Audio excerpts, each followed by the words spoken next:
علی رسولہ الکریم اما بعد فاعوذ باللہ من الشیطان الرجیم بسم اللہ الرحمن الرحیم رب اشرح لی صدری ویسر لی امری واحلل عقدۃ من لسانی یفقہوا قولی۔ آپ سب کو خوش آمدید کہتی ہوں۔ اللہ کرے کہ ہماری یہ مجلس ہم سب کے فائدے کی ہو اور ہم واقعی یہاں سے کچھ سیکھ کر اٹھیں۔ ایک حدیث میں آتا ہے کہ کلکم راعٍ وکلکم مسئول عن رعیتہ، کہ ہر شخص نگران ہے اور ہر شخص سے اس کی رعایا کے بارے میں پوچھا جائے گا۔ پھر عورت کے بارے میں فرمایا ہے کہ والمرأۃ راعیۃ فی بیت زوجہا، اور عورت اپنے شوہر کے گھر میں راعی ہے، نگران ہے، ذمہ دار ہے۔ ومسئولۃ عنہا، اور اس سے اس کے بارے میں پوچھا جائے گا۔ تو ہم سب سے یعنی خواتین سے کس کے بارے میں پوچھا جائے گا؟ کس چیز کا سوال کیا جائے گا؟ گھر کے بارے میں، کہ گھر کا کیا حال تھا، اولاد کی کیسے تربیت کی، ان کے حقوق کتنے ادا کیے، گھر میں کیسا ماحول بنایا۔ ہم سب اپنے گھروں کے اندر کے ماحول کے ذمہ دار ہیں۔ شوہر بھی ہیں، مرد بھی ہیں، لیکن ان کی بنیادی ذمہ داری، پرائمری ڈیوٹی گھر سے باہر کی ہے، کما کر لانے کی ہے، گھر والوں کو رزق حلال فراہم کرنے کی ہے۔ جبکہ عورت کی بنیادی ذمہ داری، اصل ذمہ داری جس کے بارے میں اس سے سوال کیا جائے گا، وہ گھر کی ذمہ داری ہے، کہ اس نے گھر کے اندر اپنی ذمہ داری کس حد تک پوری کی۔ اب سوال یہ پیدا ہوتا ہے کہ ہماری ذمہ داری ہے کیا؟ راعیۃ فی بیت زوجہا، یہاں ماں باپ کے گھر کی بات نہیں ہو رہی، بیت زوجہا شوہر کے گھر کی بات ہو رہی ہے، جس گھر میں وہ بیاہ کر آتی ہے۔ اس گھر میں کون کون ہوتا ہے؟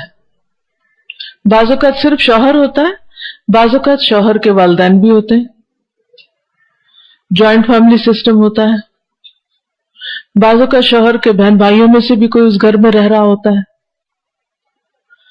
تو یہ تو وہ گھر ہوتا ہے جس میں وہ جاتی ہے، لیکن اس کے بعد جب اس کے اپنے بچے پیدا ہوتے ہیں، اس کی اولاد ہو جاتی ہے اور وہ ماں بن جاتی ہے، تو پھر اس کی اصل ذمہ داری شروع ہوتی ہے کہ اب وہ کیا کرتی ہے۔ ماں ہونا جہاں بہت بڑے درجے کا باعث ہے، جیسا کہ حدیث میں آتا ہے، ایک شخص نے آپ صلی اللہ علیہ وسلم سے پوچھا کہ میرے سب سے اچھے سلوک کا مستحق کون ہے؟ تو آپ نے فرمایا تمہاری ماں۔ پھر جب اس نے سوال کیا تو پھر آپ نے ماں ہی کے بارے میں بتایا۔ تیسری دفعہ جب پوچھا پھر ماں کی بات کی، چوتھی دفعہ باپ کی بات کی۔ سب کو یہ حدیث معلوم ہے، ہر ماں بہت شوق سے اس حدیث کو سنتی اور اس پہ خوش ہوتی ہے کہ اللہ نے ہمیں اتنا درجہ دیا ہے۔ لیکن یہ یاد رکھیے کہ جہاں درجہ بلند ہوتا ہے وہاں پر ذمہ داری بھی بڑی ہوتی ہے، اور جہاں ذمہ داری ہوتی ہے وہاں پوچھ بھی ہوتی ہے، سوال بھی ہوتا ہے۔ جیسا کہ اس حدیث میں بھی آیا ہے کہ وہ مسئولۃ عنہا، اس سے اپنے گھر کے بارے میں سوال کیا جائے گا۔ ہم سب اپنے اپنے بارے میں سوچیں کہ کل قیامت کے دن کیا ہم اس سوال کے جواب کے لیے تیار ہیں؟ کیا ہم اپنی یہ ذمہ داری نبھا رہے ہیں؟ کیا اپنی فکر کے ساتھ اپنے دین کی، اپنے بچوں کے دین اور ان کی آخرت کی فکر میں ہیں؟ اس پر ہم سب کو سنجیدگی سے سوچنا چاہیے، کیونکہ اس کا حساب ہونا ہے ہم سے۔ ہم اس بارے میں کوئی عذر بہانہ نہیں پیش کر سکتے۔ ہم یہ نہیں کہہ سکتے کہ میری تو طبیعت ہی اچھی نہیں ہوتی تھی، اور یہ کہ میرے تو اور بہت سے کام تھے، میں تو تبلیغ بہت کرتی تھی، باہر لوگوں کو بہت سکھاتی تھی، اس لیے میرے پاس پھر وقت ہی نہیں بچتا تھا کہ میں اپنے بچوں کی بھی خبر لوں کہ وہ کیا کر رہے ہیں۔ تو جیسا کہ میں نے عرض کیا کہ جہاں عہدہ بڑا ہوتا ہے، درجہ بڑا ہوتا ہے، وہاں ذمہ داری بھی بڑی ہوتی۔ مثلا کسی کمپنی میں آپ دیکھیں، کسی فیکٹری میں جو اس کا سی ای ہوتا ہے اور جو اس کا مثلا پی این ہوتا ہے، ان دونوں کا درجہ برابر نہیں ہوتا، اور یہ درجوں کا فرق اللہ تعالیٰ نے ہی رکھا ہے۔ ہر ایک کا درجہ فرق ہے، الگ الگ ہے۔ ہم عام طور پر بڑے امپریس ہوتے ہیں جب کسی کا درجہ یا عہدہ یا رتبہ بڑا ہوتا ہے، اور ہم تمنا کرتے ہیں کہ کاش ہمارا درجہ بھی بڑا ہوتا، ہمیں بھی کوئی بڑا مقام ملتا۔ لیکن یہ بات بھول جاتے ہیں کہ جہاں مقام بڑا ہوتا ہے وہاں ذمہ داری بڑی ہوتی ہے، جہاں ذمہ داری بڑی ہوتی ہے وہاں حساب بھی سخت ہوتا ہے، وہاں مشکلات بھی زیادہ ہوتی ہیں۔ تو پھر اگر ماں ہونے کی حیثیت سے ہمیں باپ کے مقابلے میں 3 گنا زیادہ بڑا درجہ ملا ہے تو اسی اعتبار سے ذمہ داری بھی بڑی ہو گئی ہے۔ اور ویسے بھی آپ دیکھیے کہ بچوں کا زیادہ وقت ماں کے ساتھ ہی گزرتا ہے۔ 9 مہینے تو وہ اس کے پیٹ میں گزارتے ہیں، 2 سال تک وہ دودھ پلاتی ہے اگر پلائے تو، پھر اس کے بعد جب تک وہ پراپر کسی اسکول نہیں جاتا بچہ، اس وقت تک وہ اس کی استاد ہوتی، اس کی مربی ہوتی۔ باپ ایک لمیٹڈ ٹائم کے لیے گھر میں ہوتا ہے، اور اگر وہ ہو بھی زیادہ اور آپ اس پر ذمہ داری ڈال بھی دیں تو اللہ نے اس کا مزاج، اس کی نیچر بنائی ہی نہیں ایسی، اس کے اندر وہ برداشت ہی نہیں رکھی، اس کے اندر وہ قابلیت ہی نہیں رکھی کہ وہ بچے کی صحیح طور پر تربیت کر سکے، اس کو کھلا پلا سکے۔ ہاں تھوڑی بہت ہیلپ تو کر دے گا کسی وقت، لیکن وہ ذمہ داری نہیں لے گا، اور اگر اس پہ ڈالا بھی جائے تو وہ صحیح طور پر اس ذمہ داری کو پورا بھی نہیں کر سکتا۔ تو خصوصاً جو ابتدائی سال ہیں زندگی کے، اس میں ایک بچے کی 90% ذمہ داری جو ہے وہ ماں پر ہی ہوتی ہے، اس کو کھلانا، پلانا، سکھانا، سمجھانا، اور یہی وہ زندگی کا وقت ہوتا ہے، عرصہ ہوتا ہے کہ جس میں سب سے زیادہ وہ جو کچھ اس نے سیکھنا ہوتا ہے وہ سیکھ لیتا ہے، سب کچھ ابزارب کر لیتا ہے۔ اسپونج کی طرح ہوتا ہے اس کا جو دماغ، جس میں ہر پڑھنے والی آواز کان پہ وہ اس کے اندر جا رہی ہوتی ہے اور وہ اس کے اندر ایک نقش بنا رہی ہوتی ہے اور وہ سیکھ رہا ہوتا ہے۔ گھر کے اندر بچے کی تربیت کی ذمہ داری ماں پر ہے، اور ماں سے پوچھا جائے گا، اور بچہ ایک بڑا ہونے سے پہلے زندگی کا ایک بڑا حصہ، اور وہ حصہ جس میں سب سے زیادہ لرننگ ہوتی ہے، وہ ماں کے ساتھ گزارتا ہے۔ اب سوچئے کہ ماں جو ماں بھی ہے، استاد بھی ہے، مربی ہے، مزکی ہے، اس کے بہت سے رولز ہیں، اگر وہ خود پڑھی لکھی نہیں، اگر وہ خود ہدایت پر نہیں، اگر خود اس کے اپنے اندر ایمان نہیں، تقوی نہیں، خدا خوفی نہیں، تو وہ بچے کو کیا سکھائے گی، وہ بچے کو کیا دے گی؟ تو آپ سوچئے کہ ماں کی جہالت کس طرح بچے پر اثر انداز ہوتی ہے۔ کوئی بھی قوم اس وقت تک ترقی نہیں کر سکتی، نہ دین میں نہ دنیا میں، جب تک عورت اپنا بنیادی رول پلے نہیں کرتی۔ ہم نے انسانوں کی تعلیم کے لیے، تربیت کے لیے یونیورسٹیاں بنائیں، کالجز بنائے، سکولز بنائے، لیکن وہاں تک تو بچہ اس وقت پہنچتا ہے جب وہ ابتدائی تعلیم گھر سے لے چکا ہوتا ہے، یا جس کے پاس بھی آپ بچے کو چھوڑتے ہیں اور جس حال میں بھی چھوڑتے ہیں وہاں سے وہ سب کچھ سیکھ چکا ہوتا ہے۔ اگر آپ خود ہی نہیں دیکھ رہے اور اس کو صرف آیا پہ چھوڑا ہوا ہے یا کسی جاہل ماسی کے پاس چھوڑا ہوا ہے، تو وہ مظلوم بچہ جہالت کے ساتھ پلے گا، برے اخلاق کے ساتھ پلے گا، اس کے اندر علم کا نور کہاں سے آئے گا؟ بچہ جو کچھ بولتا ہے وہ بھی سن کے بولتا ہے، جو کچھ سنتا ہے وہی بولتا ہے، اس لیے جو بھی زبان وہ سنتا ہے اس زبان کو آسانی کے ساتھ ادا کر لیتا ہے۔ اسی طرح جو کچھ دیکھتا ہے وہ دیکھ کے ابزارب کرتا ہے۔ تو سیکھنے کے یہ 2 بڑے ذرائع ہیں، ایک کان اور ایک آنکھ۔ سب سے پہلے وہ ماں کی آوازیں سنتا ہے، پیٹ کے اندر بھی، پھر جب باہر آ جاتا ہے پھر بھی، زیادہ وقت چونکہ ماں کے ساتھ ہوتا ہے، لیکن اب بعض اوقات ماں کی جگہ ٹیلی ویژن نے لے لی ہے اور اس طرح کے آلات نے لے لی ہے، تو بچے وہ آوازیں زیادہ سنتے رہتے ہیں اور ان سے زیادہ مانوس ہو جاتے ہیں ماں باپ کی آواز سے بھی۔ جو کچھ بھی آپ بچوں کو سنائیں، خواہ قرات سنوائیں یا کوئی لیکچر سنوائیں یا کچھ بھی، اسی طرح بچہ اپنے سامنے جو بھی دیکھتا ہے، ماں باپ کو، بہن بھائیوں کو، دوسرے انسانوں کو، چلتے پھرتے، یا پھر وہ بلیک باکس کے سامنے یعنی ٹی وی کے سامنے بیٹھ کے جو کچھ دیکھتا ہے، وہ دیکھ کر جو کچھ دیکھ رہا ہے وہ سب اس کے اندر جا رہا ہے اور اس سے وہ سیکھ رہا ہے۔ اب آپ صرف تمنائیں کریں، آرزویں کریں کہ ہمارے بچے نیک ہو جائیں، لیکن جو کچھ وہ سن رہے ہیں، جو کچھ وہ دیکھ رہے ہیں، وہ بالکل اینٹی اسلام ہے، بالکل اسلام کی تعلیمات کے اپوزٹ ہے، تو بچہ کیا سیکھے گا؟ کہاں سے سیکھے گا؟ کیسی تربیت پائے گا؟ ہو ہی نہیں سکتا۔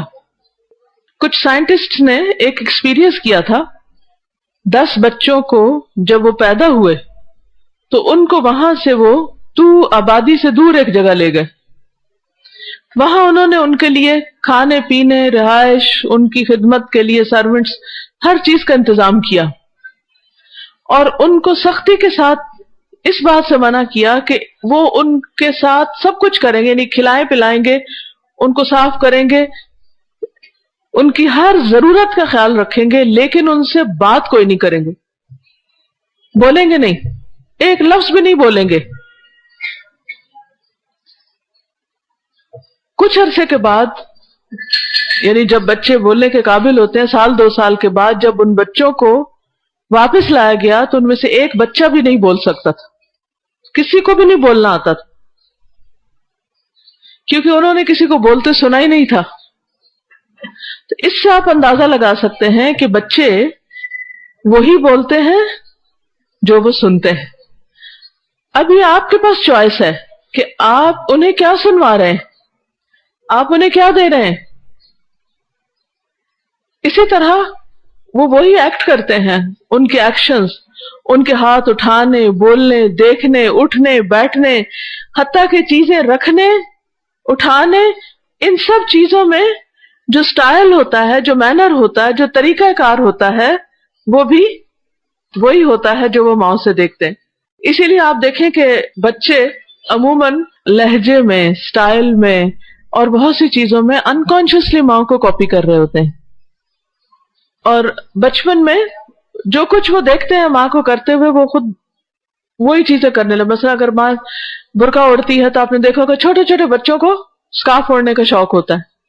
وہ کہاں سے شوق آیا ان میں؟ صرف دیکھ دیکھ کر. وہ ہر کپڑا اٹھائیں گے اور اس کا سکارف بنانے لگ جائیں گے.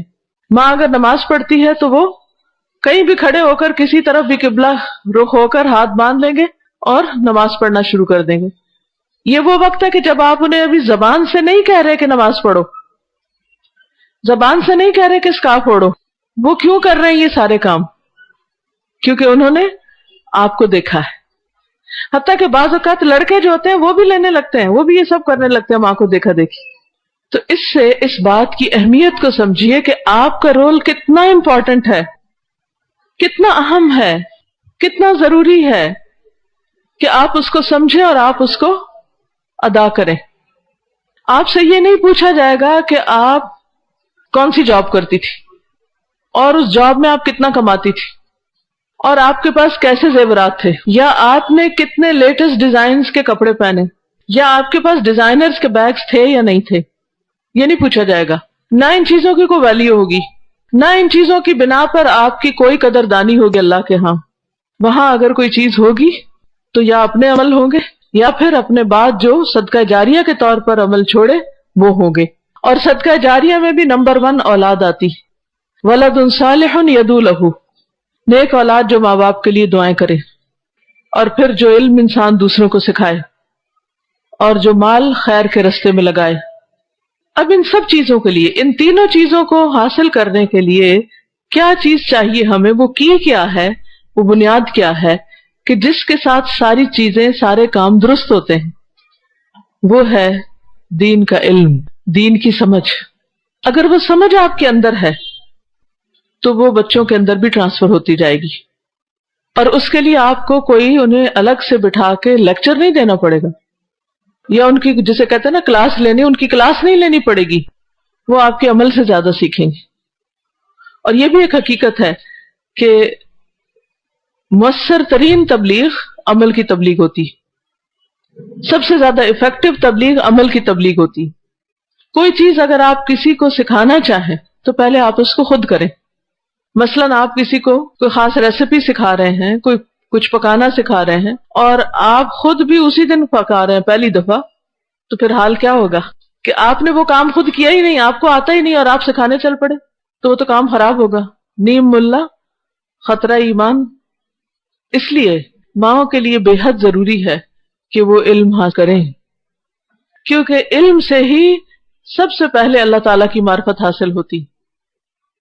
اپنے خالق کو پہچاننے کے لیے سب سے اہم چیز کیا ہے؟ علم. قرآن مجید میں اللہ تعالیٰ فرماتے ہیں فَاعْلَمْ أَنَّهُ لَا إِلَهَ إِلَّا هُوَ، جان لو، علم حاصل کرو کہ بے شک وہ اللہ، اس کے سوا کوئی الہ نہیں، اس کے سوا کوئی معبود نہیں۔